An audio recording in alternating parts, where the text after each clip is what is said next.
The Declaration. For over 8,000 cycles, the galaxy had known only one true constant. Hierarchy, not of wealth, not of territory, but of superiority. At the top stood the conclave of superior species, an alliance of ancient civilizations who had long since abandoned the chaos of evolution in favor of perfection. Their genetics were refined, their societies efficient, their militaries flawless. War, when it occurred, was swift and decisive. The weaker species always yielded, because they understood their place. When humanity arrived among the stars, the conclave did not see a rival. They saw a curiosity, a short-lived species from a volatile world, emotionally erratic, politically fragmented, physically unremarkable. Humans were strong compared to some species, weak compared to others, intelligent but not exceptional. Their technology was innovative but inelegant. Their social structures were inefficient by conclave standards. They fought wars among themselves for reasons that baffled older civilizations. Ideology, resources, fear, sometimes pride. After first contact, the conclave assigned humanity a formal classification. Tier 9 adaptive species.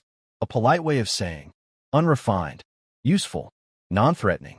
Humans were granted limited trade access and provisional membership status within the galactic community.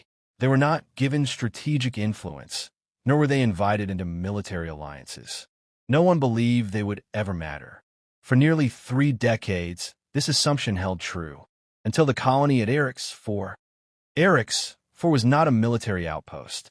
It was a mining settlement orbiting a dim red star at the edge of explored space.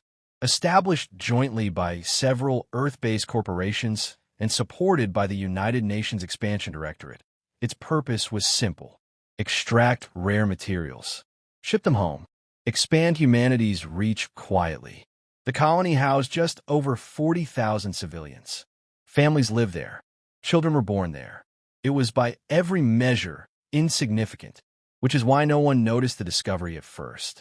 Deep within the asteroid belts surrounding Arix 4, human miners uncovered something no galactic survey had recorded before: a crystallized gravitational lattice, a naturally occurring structure capable of amplifying space-time distortions. In simpler terms, a resource that could revolutionize faster-than-light travel or weaponry. The colony reported the find to Earth, and then everything changed. Because the moment the discovery pinged across subspace channels, another civilization heard it. The Corthari Dominion did not believe in negotiation. They believed in strength.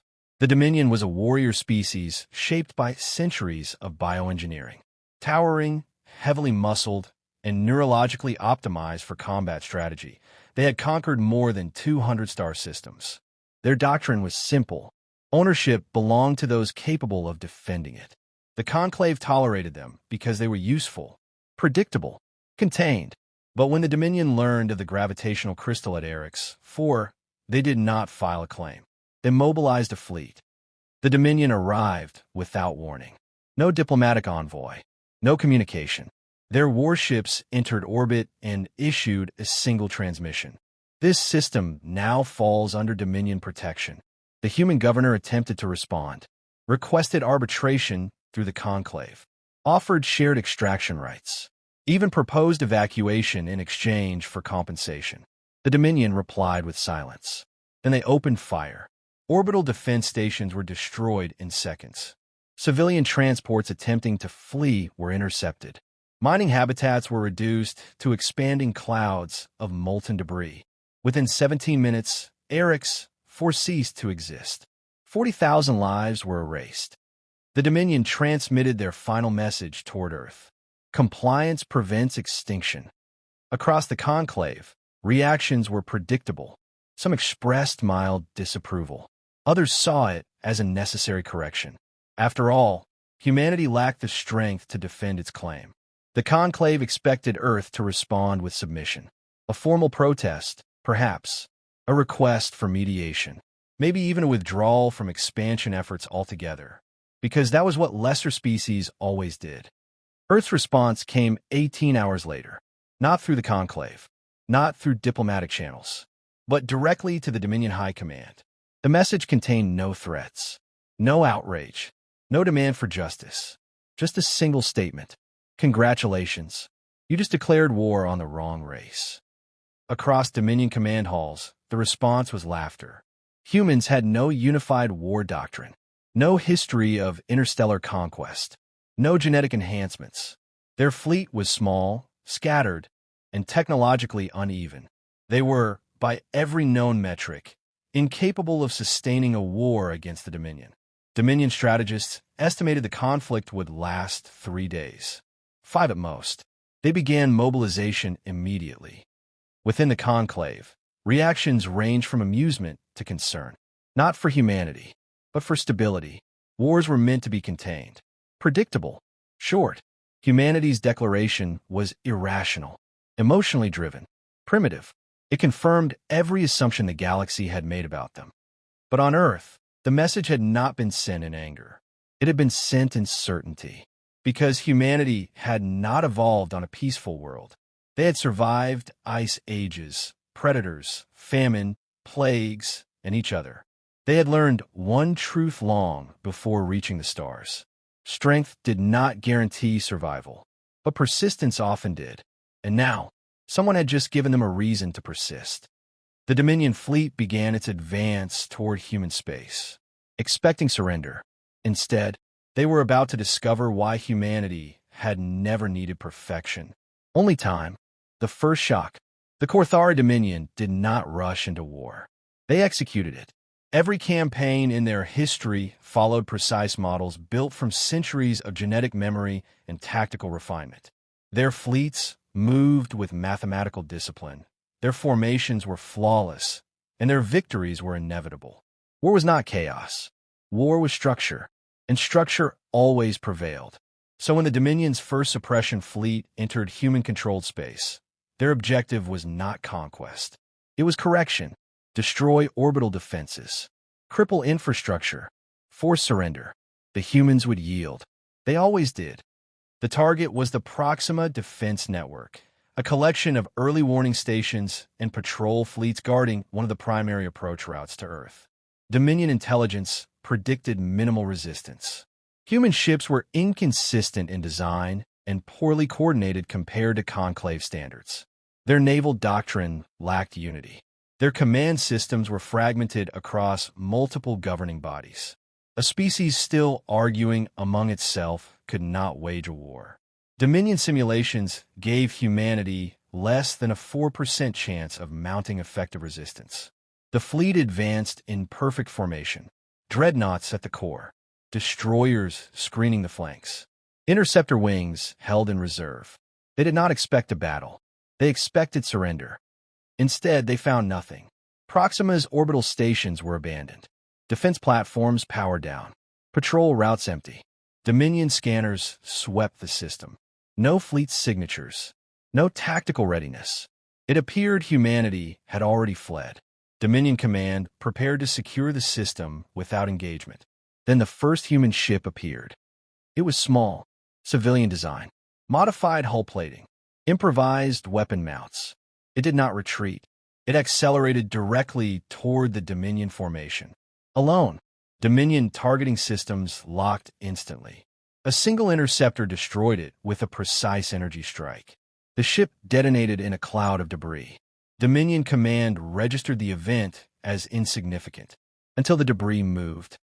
From the expanding wreckage emerged hundreds of small objects. Drones, unregistered, unpredictable, moving in erratic patterns. They did not fly like military constructs. They swarmed like living things. Dominion targeting computers struggled to prioritize threats.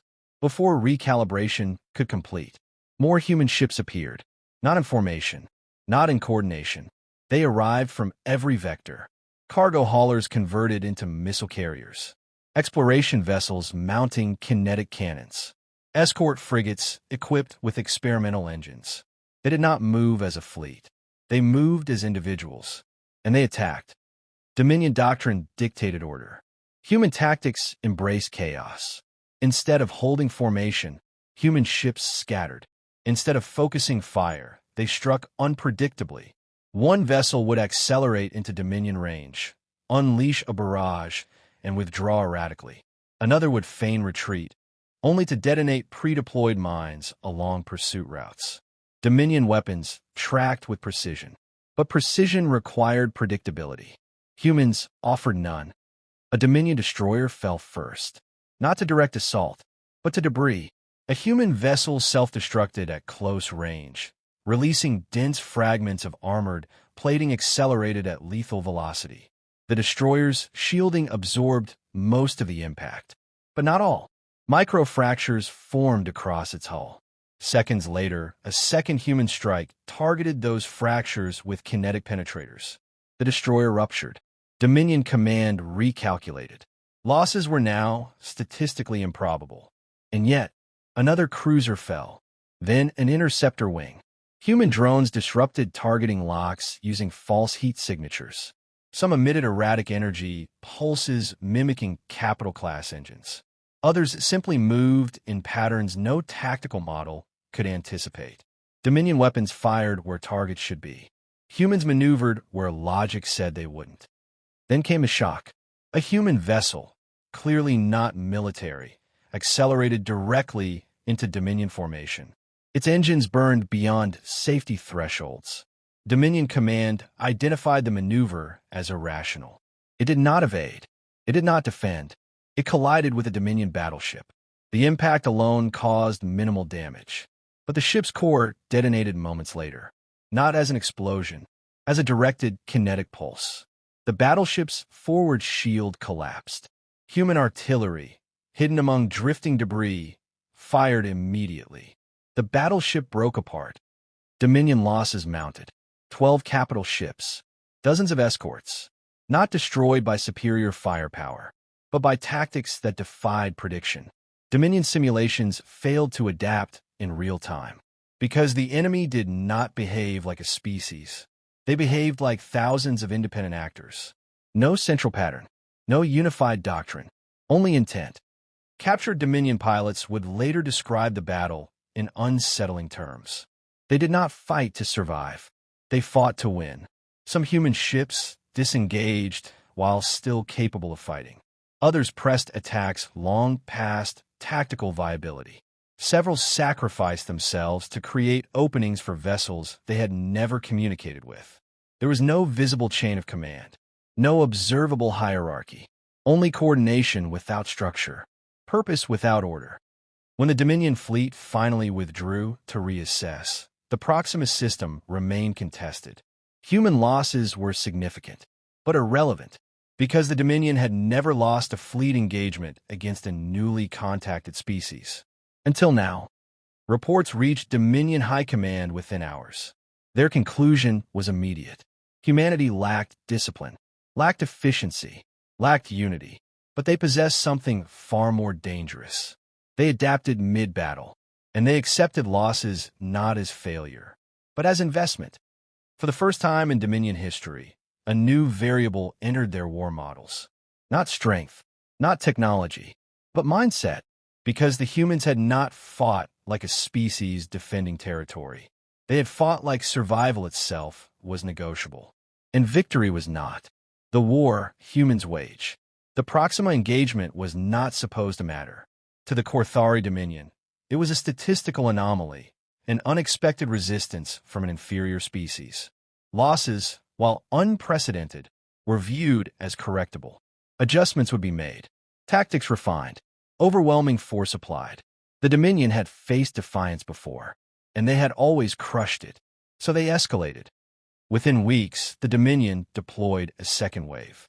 Not suppression fleets, extermination fleets.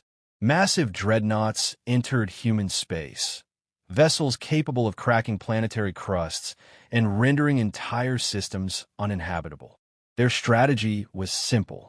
If humanity refused to submit, they would be erased. The conclave observed in silence. Intervention was not policy. Humanity had chosen war. Now they would endure it. But humanity did not respond as expected. They did not assemble a grand fleet. They did not attempt to match Dominion power. Instead, they changed the battlefield. The first surprise came in the Tau Ceti corridor. Dominion supply convoys began vanishing. Not destroyed in battle, simply gone. Freighters disappeared mid-transit. Fuel reserves never reached forward fleets. Weapon shipments failed to arrive. At first, Dominion Command suspected piracy, but there were no distress signals, no wreckage, no energy signatures, only absence. The truth emerged days later. A convoy escort detected something unusual while passing through an asteroid field. The rocks were moving, not drifting, positioning. Closer scans revealed embedded thrusters, human mining equipment, repurposed. The asteroid field wasn't natural. It was a trap.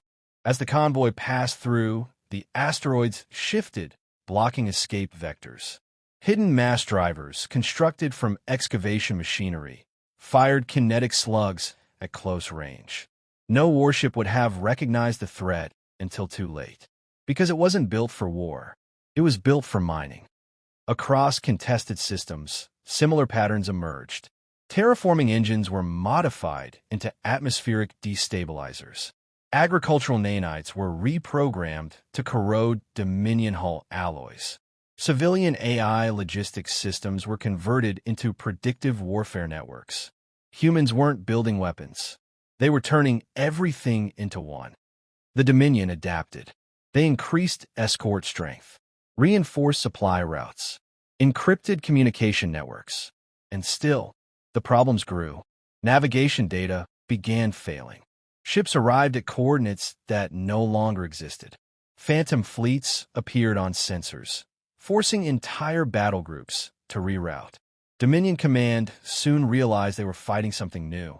Not a fleet, not an army, but a strategy. Human cyber warfare spread like infection. Their artificial intelligences infiltrated Dominion systems through maintenance protocols and outdated civilian interfaces. They didn't destroy infrastructure. They altered perception. Dominion fleets began chasing enemies that weren't there, responding to threats that didn't exist, avoiding ambushes that never came. Every decision became uncertain. Every signal suspect. The breaking point came during the Virex advance. A Dominion strike group, preparing to engage a human defensive line, received urgent sensor data. A massive human fleet was approaching from the rear. Their scanners confirmed it. Energy signatures matched. Trajectory confirmed. Threat imminent. The strike group disengaged and repositioned. The human fleet never arrived, because it had never existed. By the time Dominion intelligence identified the deception, the damage was done. Their formations were scattered. Supply lines stretched thin. Morale shaken. And human forces struck immediately. Not with overwhelming strength, but with precision. Dominion commanders began noticing a disturbing trend. Human attacks were rarely aimed at warships. They targeted logistics, fuel depots, repair docks, communications relays. Humans weren't trying to win battles. They were trying to make battles impossible. It forced Dominion analysts to re-examine their enemy. They had assumed humanity was primitive, emotionally driven, strategically inferior. But something did not align, because this war was not chaotic. It was evolving. Dominion doctrine was built on optimization. Every soldier engineered for purpose. Every fleet designed for efficiency. Every tactic refined over generations. But humans were not optimized. They were adaptable. Their homeworld had demanded it. A place of shifting climates, natural disasters, predators, disease, and internal conflict. Survival had never been guaranteed. It had always required change. And now, they were changing faster than the Dominion could predict. Dominion High Command reached a conclusion once thought impossible. Humanity was not fighting to overpower them. They were fighting to outlast them, to exhaust their systems, confuse their coordination, turn certainty into doubt.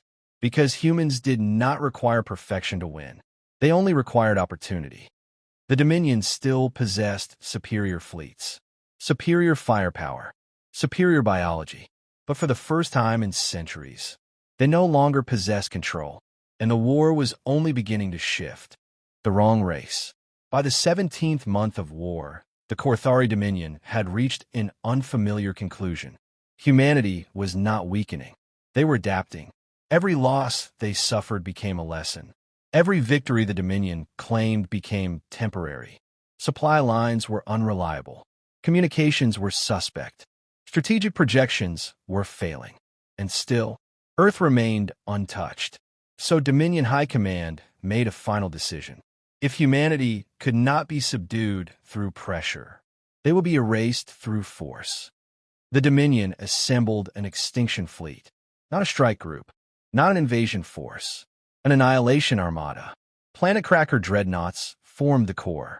Siege carriers surrounded them.